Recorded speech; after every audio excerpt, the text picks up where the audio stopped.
नमस्ते दोस्तों, pharma notes के इस YouTube चैनल में मैं विकास बोपिन और आप सबों का तहे दिल से स्वागत करता हूं। आज के इस वीडियो में हम फार्मासिस्ट एग्जाम के लिए बहुत ही महत्वपूर्ण क्वेश्चंस को डिस्कस करने वाले हैं। तो चलिए आइए आज के इस शानदार सेशन को स्टार्ट कर देते हैं हमारे फार्मा नोट्स YouTube चैनल के साथ में। तो यहाँ पे देखो पूछा है expanded form of dithizone which is used in the limit test of lead के लिमिट टेस्ट में डायथाइजोन का एक्सपांडेड फॉर्म। तो यहाँ ऑप्शन में देखो डाइफिनिल कार्बाजोन, डाइफिनिल थायाजोन, डाइफिनिल थायोकार्बाजोन या फिर डाइफिनिलामाइन। देखो एक्सपांडेड फॉर्म पूछा है ना डायथाइजोन का, तो यहाँ से देखो इसमें डाई है, थाय है और जोन है और इसको एक्सपांड भी किया हुआ है ना, तो डाइफिनिल थाय कार्बाजोन करके याद रखिएगा। ये आपको याद रखने के लिए टेक्निक बता रहा हूँ। तो यहाँ से ऑप्शन सी सही होगा। सॉरी। और इस लेड को ना हम डेड करके याद रखेंगे। लेड डेड, डेड यानी डेथ हो जाएगा। तो डायथायाजोन जो है डेड यानी लेड के लिमिट टेस्ट में यूज होता है, जिसका एक्सपांडेड फॉर्म डाइफिनिल थाइकार्बाजोन होगा। चलिए नेक्स्ट क्वेश्चन की तरफ बढ़ेंगे। यहाँ पे पूछा है sterility testing is done to prevent the contamination by dash in parenteral preparation. तो किसके कंटेमिनेशन से बचाने के लिए पैरेंटल प्रिपरेशन को हम स्टेरिलिटी टेस्टिंग करते हैं? ऑप्शन में देखो एटमॉस्फेयर, माइक्रोब्स, पार्टिकल्स या फिर पैकेजिंग मटेरियल। यहाँ से बहुत ही इजी सवाल था ये, माइक्रोब्स बोलना है। माइक्रोब्स से बचाने के लिए हम पैरेंटल प्रोडक्ट्स को स्टेरलाइज करते हैं। नेक्स्ट सवाल है in the limit test of iron the following compound helps to prevent the precipitation of iron as ferrous hydroxide। तो आयरन के लिमिट टेस्ट में आयरन का फेरस हाइड्रोक्साइड बनने से कौन रोकता है उसके प्रेसिपिटेशन होने से? ऑप्शन में देखिए ammonia, थायोग्लाइकोलिक acid, dilute hydrochloric acid या फिर सिट्रिक एसिड। तो जो है वो प्रेसिपिटेशन होके जो सीट हो जाएगा ना, उसके सीट को रोकने वाला सीट से रोकने वाला सिट्रिक एसिड होता है आयन को, है ना। इसमें ये देखो ये आयन इरिक जो आपको यहाँ से पता चलेगा, ये आयन का लिमिट टेस्ट है और इसको सीट होने से फेरस हाइड्रोक्साइड होकर ये सीट हो जाएगा। सीट होने से रोकने के लिए सिट्रिक एसिड का इस्तेमाल होता है। नेक्स्ट सवाल है यहाँ पे the principle of separation in GLC is gas liquid chromatography का प्रिंसिपल बताइए सेपरेशन के लिए। Adsorption, partition, ion exchange, gel permeation. तो ये भी आसान था, पार्टीशन आएगा। पार्टीशन इसका ये प्रिंसिपल होता है जीएलसी के लिए। नेक्स्ट सवाल है यहाँ पे in normal phase chromatography stationary phases कैसी रहती है? स्टेशनरी फेज पोलर रहेगी, नॉन पोलर रहेगी, मॉडरेटली पोलर रहेगी या वीक एडसॉर्बेंट रहेगी? तो यहां से सही जवाब होगा कि पोलर रहेगी। ठीक है। नेक्स्ट है in isocratic elution technique the same solvent is used, the same solvent composition is used, only one solvent is used, mixture of the solvents cannot be used। तो आइसोक्रेटिक इल्यूशन टेक्निक के लिए हमें the same solvent composition use करना होता है। अगला सवाल है the sample cell in IR spectrophotometer is made up of. IR में किस तरीके से ये सैंपल जो है सेल कैसे बनी होती है, किस चीज से बनी होती है? ग्लास है, कॉज है, पोटेशियम ब्रोमाइड या फिर पॉलीस्टाइन। देखो आईआर में जब हम डाटा एनालाइज करते हैं, स्ट्रक्चर एनालाइज करते हैं, तो उसमें कोई बाधा ना आए, ऐसा एक ही यहाँ पे ये जो सब्सटेंस है पोटेशियम ब्रोमाइड, वो उसके स्ट्रक्चरल इल्यूसिडेशन में कोई बाधा नहीं लाता है। इसलिए केबीआर पोटेशियम ब्रोमाइड का इस्तेमाल होता है सैंपल सेल में आईआर के लिए। अगला सवाल है यहाँ पे dragon dwarf reagent is a solution of. Dragon dwarf मतलब कौन सा रिएजेंट होगा? पोटेशियम मर्क्यूरिक आयोडाइड होगा, फॉस्फोटंगस्टिक एसिड होगा, सैचुरेटेड पिक्रिक एसिड होगा या फिर पोटेशियम बिस्मथ आयोडाइड होगा। तो यहाँ पे देखो BIP करेंगे हम इसको, बिस्मथ पोटेशियम आयोडाइड, BIP यानी बीप। तो ड्रैगन आ जाएगा तो हमें क्या करना है? बीप बीप बीप बीप करके हॉर्न बजाना है ना, तो इससे ये आप याद रख सकते हो। तो ऑप्शन डी यहाँ से सही होगा, पोटेशियम बिस्मथ आयोडाइड करके। चलिए अगले सवाल की तरफ बढ़ते हैं। Below is an example of class 1 residual solvent which needs to be avoided in the manufacturing and processing of herbal preparation।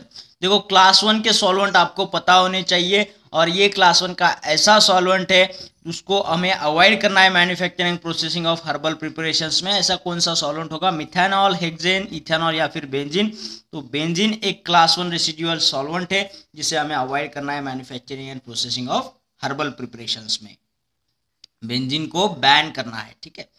Next यहाँ पे पूछा है which markers are constituents that contribute to the therapeutic activity. Therapeutic activity में contribute करने वाले कौन से marker है जिसका कंस्टिट्यूएंट ऐसे काम करता है।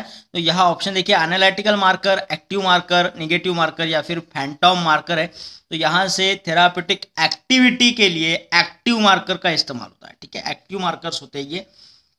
नेक्स्ट सवाल है यहाँ पे, the predominant flavon type of flavonoid found in the citrus fruit is, citrus fruit जो भी है ऑरेंज वगैरह, इसमें ऐसा कौन सा फ्लेवोन होगा इसमें ज़्यादा से ज़्यादा पाया जाने वाला फ्लेवोनाइड जिसे हम बोलेंगे। तो ऑप्शन देखिए, एपिजेनिन, कैटेचिन, हिस्परडिन या फिर जेनिस्टिन। तो देखिए सिट्रस फ्रूट हम बोलते हैं ना पर दिन, हर एक दिन खाना चाहिए है ना। तो ये एंटीऑक्सीडेंट होते हैं इसके अंदर, विटामिन सी का सबसे बेहतरीन सोर्स होता है। तो हर दिन, पर दिन हिस्परडिन, तो ये अच्छा खासा फ्लेवोनाइड इसमें होता है जो कि ज़्यादा मात्रा में होगा। प्रिडोमिनेंट फ्लेवोन होता है, is a type of flavonoid, उसका नाम होगा हिस्परडिन जो सिट्रस फ्रूट में पाया जाता है। नेक्स्ट सवाल है यहाँ पे, fluorescence test is used to test the identification of. Fluorescence test किस डोसेज फॉर्म को आइडेंटिफाई करने में हम यहाँ पे इस्तेमाल करते हैं, टैबलेट्स को, कैप्सूल को, पाउडर को या फिर एमल्शन को। तो फ्लोरोसेंस टेस्ट है टाइप ऑफ एमल्शन को आइडेंटिफाई करने के लिए इस्तेमाल किया जाने वाला टेस्ट है। Oil in water, water in oil होता है, तो उससे हमें समझ में आएगा। नेक्स्ट सवाल है यहाँ पे, the frictional forces in case of loose powder are measured by. देखो पाउडर के अंदर जो फ्रिक्शनल फोर्सेस होते हैं उसको किस तरह मेजर किया जाता है। तो dissolution test, uniformity of weight, disintegration test या फिर एंगल ऑफ रिपोज। तो पाउडर है, इसको ये एंगल ऑफ रिपोज इस्तेमाल किया जाता है। बाकी सारे टेस्ट तो टैबलेट के लिए हो गए, पाउडर के लिए एंगल ऑफ रिपोज यहाँ पे इस्तेमाल किया जाता है, उसके बीच में जो लूज पाउडर होता है फ्रिक्शनल फोर्सेस मेजर करने के लिए। नेक्स्ट सवाल है, dash are added to improve the appearance of tablet, flow properties of granules and to prevent the sticking of the material to the dyes and punches। ऐसा substance बताइए जो add किया जाता है टैबलेट का अपीयरेंस बढ़ाने के लिए, ग्रेन्यूल्स की फ्लो प्रॉपर्टीज बढ़ाने के लिए और उसकी जो स्टिकिंग है उसको रोकने के लिए, जो भी डाइज एंड पंचेस को चिपक जाती है उसको रोकने के लिए कौन सा सब्सटेंस ऐड करोगे। ऑप्शन है यहाँ पे disintegrating agent, lubricant, binding agent, diluent. तो ये तीनों चीजें करने के लिए लुब्रिकेंट को ऐड किया जाता है दोस्तों। नेक्स्ट सवाल है, Gutzeit test is used in the limit test of. Gutzeit test कहाँ पे यूज की जाती है, लेड के लिमिट टेस्ट में, आयरन के, हेवी मेटल्स के, फिर आर्सेनिक के। तो गज्जिट को याद रखिएगा, आर्सेनिक, आर्सेनिक में सैनिक आते हैं ना, तो अवर सैनिक जो है उनका अब गैजेट निकलने वाला है करके याद रखिए, सैनिक, आर्सेनिक, उनका अब गैजेट यानी गज्जिट टेस्ट इस्तेमाल किया जाता है आर्सेनिक के लिमिट टेस्ट में। चलिए बढ़ते आगे दोस्तों। आजकल लोग अपना प्राइमरी सोर्स ऑफ अर्निंग बनने के बाद में, उसकी नीड खत्म होने के बाद में वो एक ट्रेडिंग के कांटेक्ट में आते हैं, ट्रेड करने चाहते हैं, ट्रेडिंग से भी पैसा कमाने लगते हैं, पैसों से पैसा कमाया जा सकता है। तो ये फार्मा नोट्स आपको प्राइमरी अर्निंग सोर्स तो बता रहा है, लेकिन दोस्तों अगर आप कभी ट्रेडिंग के कांटेक्ट में आओ तो मैं चाहता हूं आप और आपकी ट्रेडिंग के बीच में हमारा दूसरा एक चैनल आए जिसका नाम 7 सेंस है, जो हमारे नाम से ही है और हमारा मोबाइल नंबर है। दोस्तों ये आपका सेकेंडरी सोर्स ऑफ अर्निंग की बात तो मैं नहीं करूंगा, लेकिन यह आपको सिखाएगा कि ये ट्रेडिंग सही मात्रा में कैसे होती है, सही इसका तरीका क्या है। जैसे हम फार्मा नोट्स पे आपको फार्मेसी समझाते हैं, उसी तरीके से 7 सेंस पे हम आपको ट्रेडिंग के सारे पैतरे बताएंगे, उसकी टेक्निक बताएंगे। दोस्तों यहाँ पे आपको हम इस चैनल को इसलिए इंट्रोड्यूस करा रहे हैं क्या कि आप बाकी मार्केट में होने वाले फ्रॉड से बचे। लोग ट्रेडिंग करने के लिए दूसरे दिन बोलते हैं तो हमारा पैसा वहां पे वेस्ट होता है। तो पहले आपको इस ट्रेडिंग को समझना है, उसको लर्न करना है दोस्तों।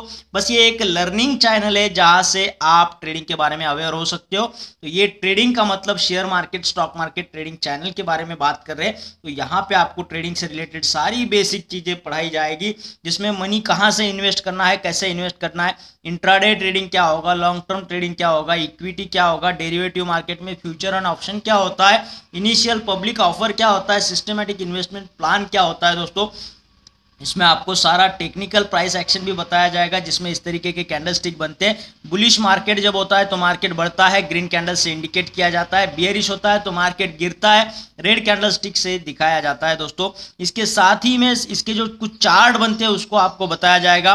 फंडामेंटल एनालिसिस यानी जो आरबीआई की पॉलिसीज वगैरह होती है, मार्केट में होने वाले न्यूज़ जो होते हैं जिसका इम्पैक्ट इस शेयर मार्केट पे होता है, वो आपको यहाँ पे बताया जाएगा दोस्तों। अगर आप इन सारी चीज़ों की प्राइवेट कोचिंग करोगे तो 15,000, 30,000, 1 लाख रुपए तक आपको यहाँ पे पैसा लगता है। लेकिन ये 7 सेंस चैनल है जिसने फ्री में ये सारी चीज़ें आपको अवेलेबल करा दी है दोस्तों। ये हमारे एक्सपीरियंस हमने यहाँ पे शेयर किए है। आज इस 7 सेंस चैनल के जो सब्सक्राइबर फैमिली है वो 1.5 लाख से ज़्यादा है दोस्तों। आप भी इस फैमिली से जुड़ जाए। अगर आप ट्रेडिंग करना चाहते हो, सीखना चाहते हो, तो आपको पहले 7 सेंस से गुजरना ही होगा ताकि आप सारी चीज़ों से अवेयर हो जाए, आपके पैसों को अच्छी खासी जेड सिक्योरिटी दे सके दोस्तों। तो इस 7 सेंस चैनल का जो भी लिंक है मैं नीचे डिस्क्रिप्शन बॉक्स में दे रहा हूँ, उसे क्लिक करें और हमारे चैनल के साथ जुड़ जाए दोस्तों। और अगर आपको ट्रेडिंग आ गई, यहाँ से आप कुछ चीज़ें सीख गए, तो मैं आपको बोलूँ आज अमेरिका का $1 हमारे 82 रुपीज़ के बराबर है। तो हमारा इतना डिवैल्यूएशन है दोस्तों। अगर आप सही मायने में ट्रेडिंग सीखते हो, लोगों को सिखाते हो, तो यहाँ पे आपका पर मंथ जो पर कैपिटा इनकम होगा वो अगर 5,000 भी हो जाए ना, तो हमारे देश की या जो इकोनॉमिक कंडीशन है वो और भी स्ट्रांग हो करके जो अमेरिका का $1 है वो हमारे भारतीय 1 रुपीज़ के बराबर आएगा। और अगर ऐसा होता है तो कुछ दिनों बाद 1 रुपया जो है हमारा अमेरिकन $82 के बराबर चला जाएगा दोस्तों। इतनी ज़बरदस्त हमारे भारतवर्ष की अर्थव्यवस्था होगी। तो आपसे गुजारिश है कि आप इस चैनल को ज़रूर विजिट करें अगर आप ट्रेडिंग करना चाहते हो। तो अगर आप ट्रेडिंग नहीं करना चाहते हो तो कोई दिक्कत नहीं, लेकिन कहीं और से सीखोगे तो चक्कर में फंस जाओगे दोस्तों। इसीलिए हम बोल रहे हैं कि पहले 7 सेंस से जाए ताकि चीज़ों को आप समझे, ट्रेडिंग को समझे अच्छे तरीके से। और मैं मानता हूं कि फार्मासिस्ट कुछ भी कर सकता है दोस्तों। Pharmacist can do anything. अगर वो फार्मा का पढ़ सकता है तो ट्रेडिंग करने से पहले ट्रेडिंग सीखना जरूरी है दोस्तों। तो मैं आपको यहाँ पे ट्रेडिंग करने के लिए नहीं बल्कि ट्रेडिंग सीखने के लिए बोल रहा हूँ। हमेशा सीखो, नई नई चीज़ें सीखना कोई बुरी बात नहीं है, लेकिन उसके अंदर जाने से पहले 10 बार नहीं 1000 बार सोच लेना, ठीक है। तो चलिए आगे बढ़ते हैं अगले फ्रेश क्वेश्चन के साथ में। पूछा है the terminal methyl group of alkyl benzene sulphonate are metabolized bye.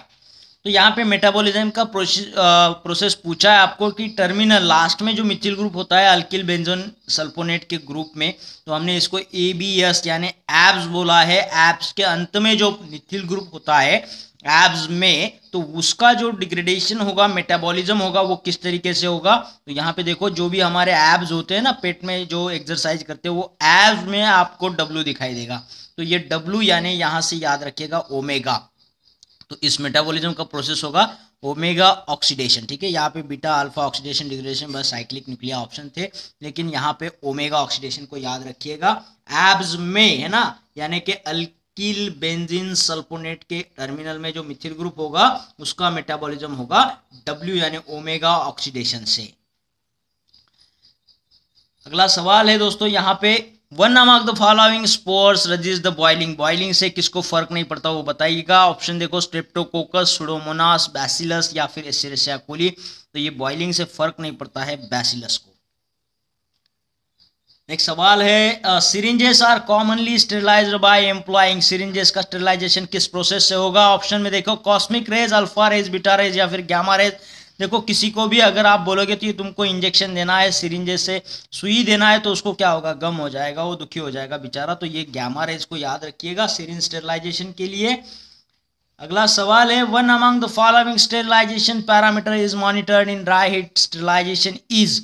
Dry heat sterilization में कौन सा पैरामीटर आप यहाँ पे मॉनिटर करना चाहोगे। देखो ऑप्शन है gas concentration, temperature, exposure of radiation, radiation doses. Dry heat है दोस्तों, इसमें क्या आप मॉनिटर करोगे, सिर्फ टेम्परेचर बचेगा, ड्राई हीट है ना, बाकी तो कुछ है नहीं। अगला सवाल है, steam sterilization temperature employed in the moist heat sterilization of pharmaceutical and medical products. देखो मॉइस्ट हीट स्टेरिलाइजेशन में कितना टेम्परेचर होगा आप बताइएगा। 121 डिग्री सेल्सियस, 160, 450 या फिर 600। तो ये मॉइस्ट हीट के लिए याद रखिएगा 121 डिग्री सेल्सियस।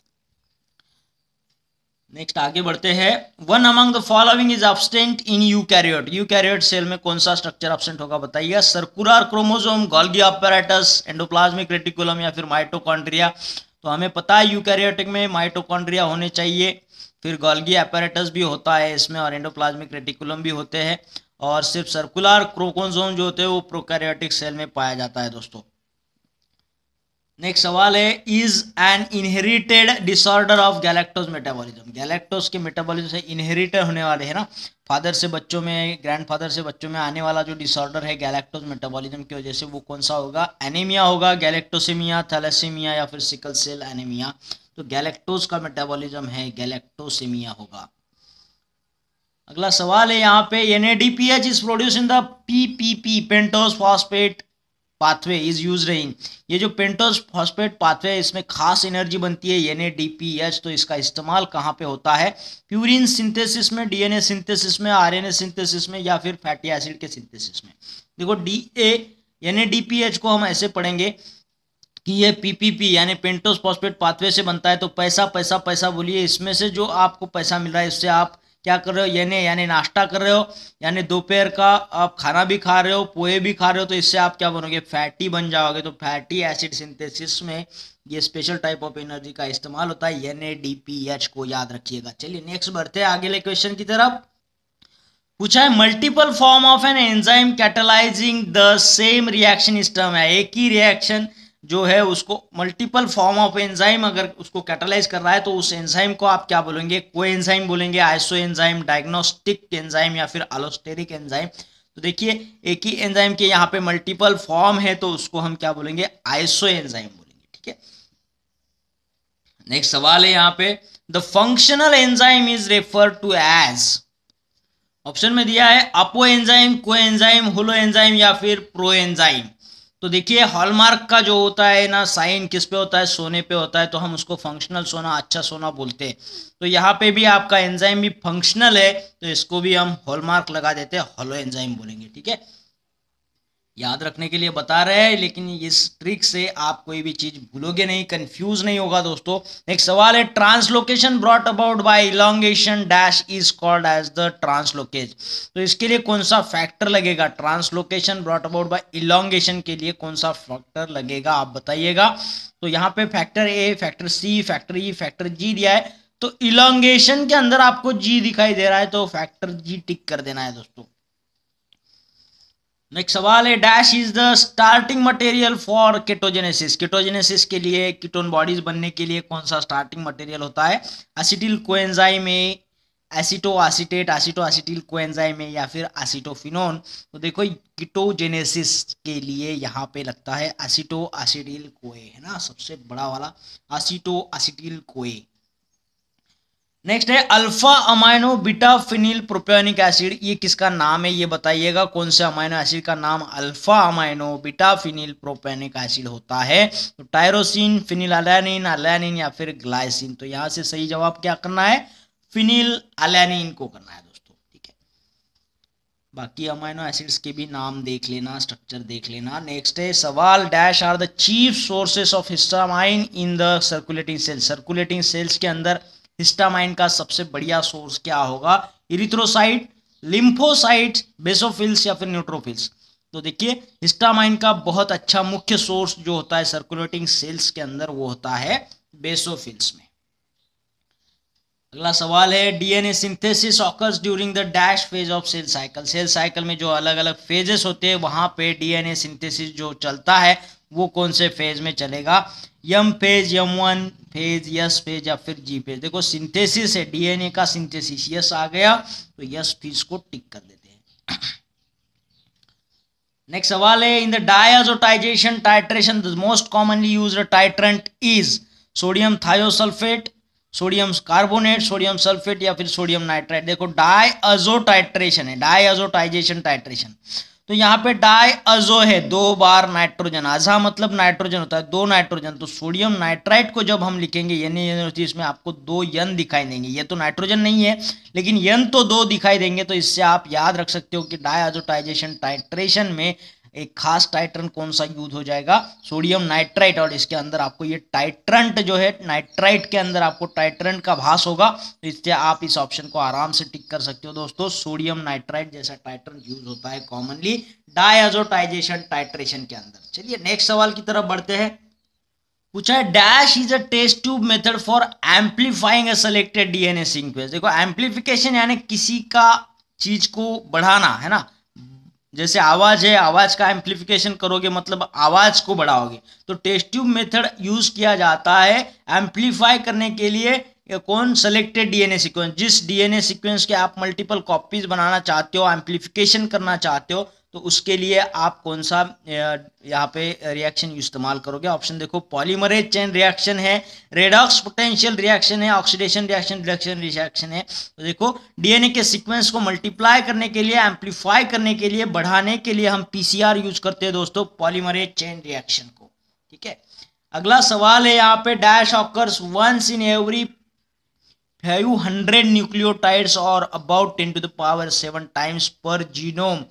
कौन सा प्रोसेस ऑकर्स हो सकता है? बताइए यहाँ पे। इन एवरी 500 न्यूक्लियोटाइड्स की और अबाउट 10⁻7 टाइम्स पर जीनोम। तो ऑप्शन दिया है polymorphism, genetic mutation, rearrangement of DNA या फिर प्रोटीन प्रोडक्शन। तो यहाँ से सही जवाब होगा दोस्तों ऑप्शन ए, पॉलीमॉर्फिज्म। ठीक है, तो इस वीडियो में इतना ही। आशा करता हूँ आपको ये वीडियो अच्छा लगा होगा, पसंद आया होगा, और अगर ऐसा हुआ है तो इस वीडियो को लाइक करना है, शेयर करना है और कमेंट बॉक्स में कमेंट जरूर करना है दोस्तों।